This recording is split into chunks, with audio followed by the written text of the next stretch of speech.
নমস্কাৰ আপোনালোক সকলোকে পুনৰবাৰ আপোন নিউজৰ অন্য এটা ভিডিঅ' লৈ স্বাগতম জনাইছো। আমাৰ অসমত এতিয়া বিয়া নপতাকৈ এহাল প্ৰেমিক প্ৰেমিকাই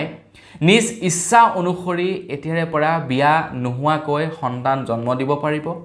এতিয়াৰে পৰা বিয়া নোহোৱাকৈ এহাল প্ৰেমিক প্ৰেমিকাই একেখন ঘৰতে থাকিব পাৰিব, একেলগতে সহবাস কৰিব পাৰিব এহাল প্ৰেমিক প্ৰেমিকাই। শুনিবলৈ অকণমান বেয়া লাগিছে যদিও এইটো সত্য। আমাৰ অসমত এতিয়া ইয়াৰ ওপৰত এখন নতুনকৈ আইন প্ৰস্তুত কৰিবলৈ গৈ আছে, এখন নতুন নিয়ম প্ৰস্তুত কৰিবলৈ গৈ আছে, যাৰ অধীনত নেকি এতিয়াৰে পৰা এহাল প্ৰেমিক প্ৰেমিকাই বিয়াৰ অবিহনে সন্তান জন্ম দিব পাৰিব বা তাৰ লগে লগে তেওঁলোকে এতিয়া এখন সুস্থ সমাজত তেওঁলোকে থাকিব পাৰিব বিয়া বাৰু নপতাকৈ।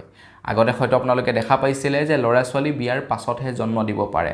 নহ'লে সমাজে সেইটোক একচেপ্ট নকৰে, আইনে সেইটোক একচেপ্ট নকৰে, বা বিয়া নপতাকৈ একেলগতে সহবাস কৰিব নোৱাৰে, আইনেও একচেপ্ট নকৰে, সমাজেও একচেপ্ট নকৰে, ঘৰৰ মাক দেউতাকেও একচেপ্ট কোনো কাৰণতেই নকৰে। কিন্তু এতিয়াৰে পৰা একেখন ঘৰতে থাকিবও পাৰিব, একেলগতে সহবাসো কৰিব পাৰিব। না আইনে তেওঁলোকক তাতে মতভেদ কৰিব বা ৰাইজেও কৰিব নোৱাৰিব, মাক দেউতাকেও কৰিব নোৱাৰিব। মুঠৰ ওপৰত বিয়া নপতাকৈ এহাল প্ৰেমিক প্ৰেমিকাই একেখন ঘৰতে সহবাস কৰিব পাৰিব। ইয়াৰ ওপৰত কিছু আইন আমাৰ অসমত প্ৰযোজ্য হ'বলৈ গৈ আছে। তো সেই আইনখনৰ ওপৰতে মই আজি আপোনালোকক জনাম যে কেনেকৈ থাকিব পাৰিব এহাল প্ৰেমিক প্ৰেমিকাই বিয়া নকৰোৱাকৈ একেখন ঘৰতে। আইনৰ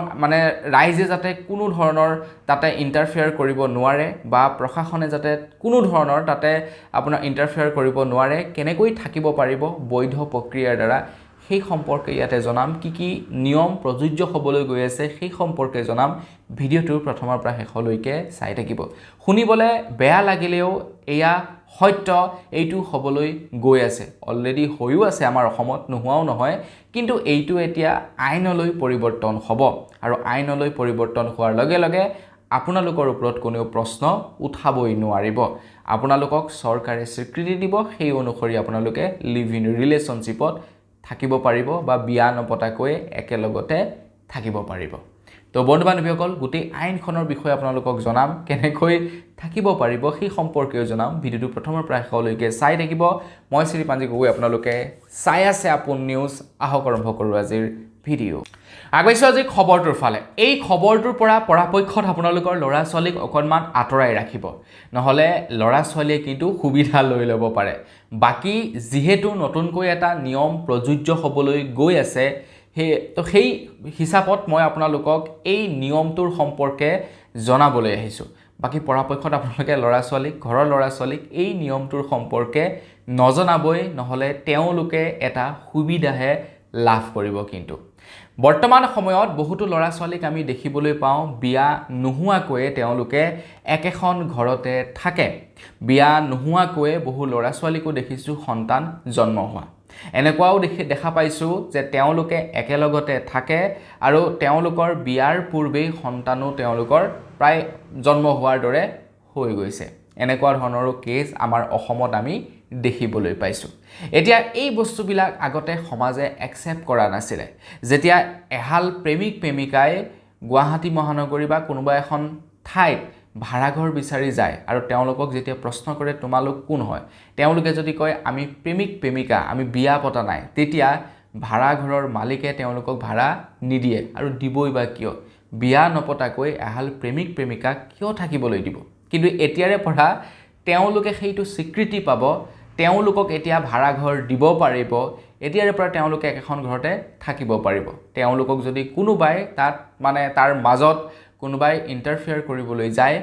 তেওঁলোকে সেই ব্যক্তিজনৰ এগেইনষ্টত তেওঁলোকে একশ্যন ল'ব পাৰিব। সেয়া মাক দেউতাকেই হওক বা সেই সমাজ ব্যৱস্থাই হওক বা সেই আইনেই নহওক কিয়, তাত যদি তেওঁলোকৰ মাজত ইণ্টাৰফেয়াৰ কৰিবলৈ যায়, তেওঁলোকে তেখেতলোকৰ এগেইনষ্টত এতিয়া একশ্যন ল'ব পাৰিব বুলি জনাইছে। এখন আইন প্ৰযোজ্য হোৱাৰ লগে লগে বা প্ৰযোজ্য কৰিবৰ কাৰণে বহুখিনি বস্তু চাব লগা হয়। সকলোবিলাক বস্তুৰ পজিটিভ ছাইডটো আৰু নিগেটিভ ছাইডটো চাব লগা হয়। চৰকাৰৰ কাম হ'ল পজিটিভ ছাইডটো চোৱা, আৰু বিৰোধীৰ কামটো হ'ল নিগেটিভ ছাইডটো চোৱা। তো সেই মৰ্মে বিৰোধীয়ে বৰ্তমান এই আইনখনৰ বিৰোধিতা কৰিছে আৰু তাৰ লগে লগে চৰকাৰীয় পক্ষই যে এই আইনখন অনাৰ লগে লগে কেনেকুৱা ধৰণৰ সা সুবিধাসমূহ হ'ব সেইবোৰৰ ওপৰত লক্ষ্য ৰাখি এই আইনখন প্ৰযোজ্য কৰি পেলাইছে মানে প্ৰযোজ্য নহয় এই আইনখন প্ৰযোজ্য কৰিবলৈ গৈ আছে তো এই আইনখন আপোনালোকে জানে একেলগতে থকা মানে কি আৰু লিভ ইন ৰিলেশ্যনশ্বিপ বুলি কোৱা হয় বিয়া নপতাকৈ একেলগতে এহাল প্ৰেমিক প্ৰেমিকাই থকাটোক লিভ ইন ৰিলেশ্যনশ্বিপ বুলি কয় তো এই লিভ ইন ৰিলেশ্যনশ্বিপৰ যিখন নেকি আইন প্ৰযোজ্য হ'বলৈ গৈ আছে এই আইনখন অনুসৰি এতিয়াৰে পৰা ল'ৰা ছোৱালীৰ বয়স যদি 21 বছৰ হয় 21 বছৰ হ'লে তেওঁলোকে এতিয়াৰে পৰা লিভ ইন ৰিলেশ্যনশ্বিপত থাকিব পাৰিব যদি 21তকৈ তলৰ হয় 18 বছৰতকৈ ওপৰ হয় তেনেহলে ঘৰৰ মাক দেউতাকৰ সন্মতি মৰ্মে থাকিব পাৰিব কিন্তু 21 বছৰ যদি কমপ্লিট হৈ যায় তেন্তে তেওঁলোকে তেওঁলোকৰ নিজ ইচ্ছা অনুসৰি লিভ ইন ৰিলেশ্যনশ্বিপত থাকিব পাৰিব এতিয়া বহু লোকে হয়তো এই খবৰটো শুনাৰ লগে লগে মনত তেওঁলোকৰ ফূৰ্তি আহি যাব পাৰে তেওঁলোকে ভাল পাব পাৰে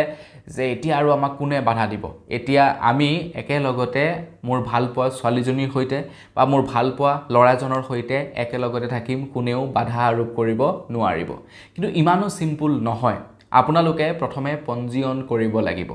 পঞ্জীয়ন কৰিহে আপোনালোকে লিভ ইন ৰিলেশ্যনশ্বিপত বা বিয়া নপতাকৈ একেলগতে থাকিব পাৰিব আপোনালোকে পঞ্জীয়ন কৰিব লাগিব লিভ ইন ৰিলেশ্যনশ্বিপত থাকিবৰ বাবে প্ৰথম এক মাহ আপোনালোকে পঞ্জীয়ন নকৰিলেও চলি যাব কিন্তু এক মাহ থকাৰ পাছত বা এক মাহ থকাৰ পাছতো যদি আপোনালোকে পঞ্জীয়ন নকৰে তেতিয়া সেইটো অবৈধ বুলি ঘোষণা কৰা হ'ব মানে সেই লিভ ইন ৰিলেশ্যনশ্বিপটোক অবৈধ বুলি ঘোষণা কৰা হ'ব আৰু আপোনালোক আইনগতভাৱে জগৰীয়া হ'ব যদি আপোনালোকে এক মাহ কমপ্লিট কৰি দিয়ে তাৰ পাছতো আপোনালোকে মানে লিভ ইন ৰিলেশ্যনশ্বিপত থকাৰ বাবে পঞ্জীয়ন নকৰে তেতিয়া আপোনালোকে 3 মাহ পৰ্যন্ত কাৰাবাস খাটিব লগা হ'ব পাৰে আৰু 10,000 টকাৰ ফাইন হ'ব পাৰে মানে আগতে কি হৈ যায় আপোনাৰ লিভ ইন ৰিলেশ্যনশ্বিপত থাকি মানে থকা ল'ৰা ছোৱালীবিলাকক সমাজে এটা বেলেগ চকুৰে চায় বা লিভ ইন ৰিলেশ্যনত থাকিবলৈ গ'লে সেই কৈছোঁ আপোনালোকক কিছু প্ৰব্লেম ফেচ কৰিব লগা হয় কিন্তু এতিয়াৰে পৰা সেই প্ৰব্লেমবিলাক ফেচ কৰিব নালাগে তেওঁলোকে জাষ্ট পঞ্জীয়ন কৰি ল'লেই হ'ল যে তেওঁলোকে একেলগতে লিভ ইন ৰিলেশ্যনশ্বিপত আছে আমাৰ বয়স 21 বছৰতকৈ ওপৰ গতিকতে আমি একেলগতে থাকিব বিচাৰোঁ তেওঁলোকে ৰেজিষ্টাৰ্ড কৰিলে চাৰ্টিফিকেট এখন পাব সেই চাৰ্টিফিকেটখন লৈ তেওঁলোকে একেখন ঘৰতে থাকিব পাৰিব কিন্তু তেওঁলোকে যদি এমাহৰ ভিতৰত পঞ্জীয়ন নকৰে সেইটোক অবৈধ বুলি ঘোষণা কৰা হ'ব আৰু এমাহ পাৰ হৈ যদি যায় তেতিয়া তেওঁলোকৰ ওপৰত শাস্তি লোৱা হ'ব তেওঁলোকৰ 3 মাহ পৰ্যন্ত জেল হ'ব কিছুমান কথা শুনিবলৈ বেয়া লাগে যদিও সেইটো মানে সঁচা কথা যে যেতিয়া কোনো এহাল প্ৰেমিক প্ৰেমিকাই আপোনাৰ একেখন ঘৰতে থাকিব তেওঁলোকৰ মাজত কেতিয়াবা ফিজিক্যাল হোৱাটো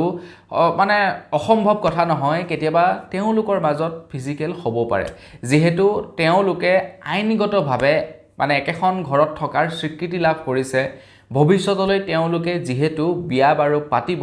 গতিকে তেওঁলোকৰ মাজত ফিজিক্যাল হোৱাটো বা তেওঁলোকৰ মাজত মৰমৰ আদান প্ৰদান মানে হোৱাটো কোনো ডাঙৰ কথা নহয় বা অসম্ভৱ কথা নহয় হ'বও পাৰে গতিকে তেনে অৱস্থাত যদি তেওঁলোকৰ সন্তান জন্ম হয় সেয়া অবৈধ নহয় সেয়া বৈধ সন্তান হ'ব আগতে বিয়া নপতাকৈ যদি কোনো এগৰাকী ছোৱালী মানে তেখেত গৰ্ভৱতী হয় সমাজে বেলেগ এটা চকুৰে চায় কিন্তু এতিয়াৰ পৰা সেইটো নহয় তেওঁলোকৰ সেই সন্তানটোৱে সম্পূৰ্ণ দেউতাকৰ মৰ্যাদা পাব বা এহাল পিতৃ মাতৃৰ তেওঁলোকে সুন্দৰ মৰ্যাদা লাভ কৰিব কিয়নো অলৰেডি তেওঁলোকে পঞ্জীয়ন কৰি ৰাখিছে চৰকাৰৰ ওচৰত তেখেতৰ সেই সন্তানটো অবৈধ কোনো কাৰণতেই নহয় সেই সন্তানটোৱে দেউতাকৰ সম্পত্তিৰ ভাগ লাভ কৰিব দেউতাকে যদি বিয়া নাপাতো বুলি কয় তেতিয়া মাকক ভৰণ পোষণ দি থাকিব লাগিব বা মাকৰ কথা বাদে দিলেও সন্তান জন্ম নোহোৱাৰ আগতেই যদি ছোৱালীজনীৰ সন্মতি অবিহনে তেখেতক লিভ ইন ৰিলেশ্যনশ্বিপত নাথাকো বুলি কয় তেতিয়া কিন্তু মাকক ভৰণ পোষণ দি থাকিব লাগিব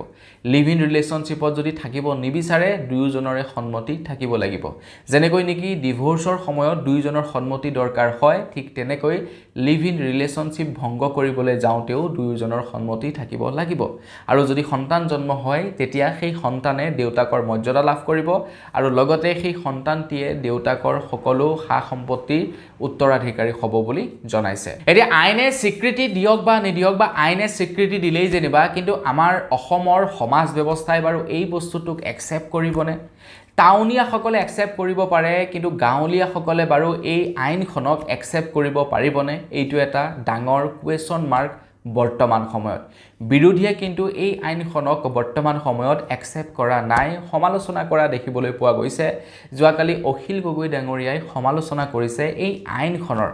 এতিয়া বাকি মানুহবিলাকে এই আইনখনক কেনে ধৰণেৰে লয় সেইটো আমি অনাগত সময়ত গম পাম কিন্তু এই বিলখন এতিয়া উত্থাপিত হৈছে আৰু এই বিলখনে যেতিয়া বহুমত লাভ কৰিব তাৰ পাছতেই প্ৰযোজ্য হ'ব আমাৰ অসমত আৰু ল'ৰা ছোৱালীয়ে অফিচিয়েলি বিয়া নপতাকৈ লিভ ইন ৰিলেশ্যনশ্বিপত একেলগতে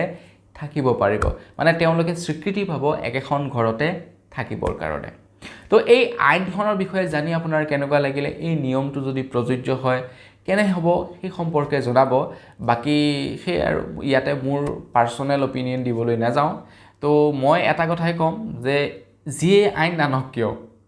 আমাৰ ঘৰৰ মানুহক যদি কওঁ যে মই এজনী ছোৱালীৰ লগত থাকিম এনেকৈ তাইক মই ভাল পাওঁ আমুকত ৰুম এটা লৈছোঁ আমি আপোনাৰ পঞ্জীয়ন কৰি লৈছোঁ চৰকাৰৰ ওচৰত মোক কোনো কাৰণতে থাকিবলৈ নিদিয়ে বা আমাৰ ঘৰৰ মানুহক মানে ঘৰৰ ছোৱালীজনীকো কোনো কাৰণতেই থাকিবলৈ কিন্তু নিদিয়ে বাকি আপোনালোকে জনাওক আপোনালোকৰ মতামত আপোনালোকক থাকিবলৈ দিব নিদিব আপোনালোকৰ ভন্টি বাইদেউক থাকিবলৈ দিব নিদিব আমাৰ ঘৰত কিন্তু কোনো কাৰণতে এইটো একচেপ্ট নকৰে আপোনাৰ ঘৰত কৰিবলৈ নকৰে কমেন্ট সেকশনত জনাব তো আজিৰ ভিডিঅ'টি মানে পুনৰ এটা ভিডিঅ' লগ পোৱাৰ আশা ৰাখিলোঁ বিদায় মাগিছোঁ ধন্যবাদ জয় অসম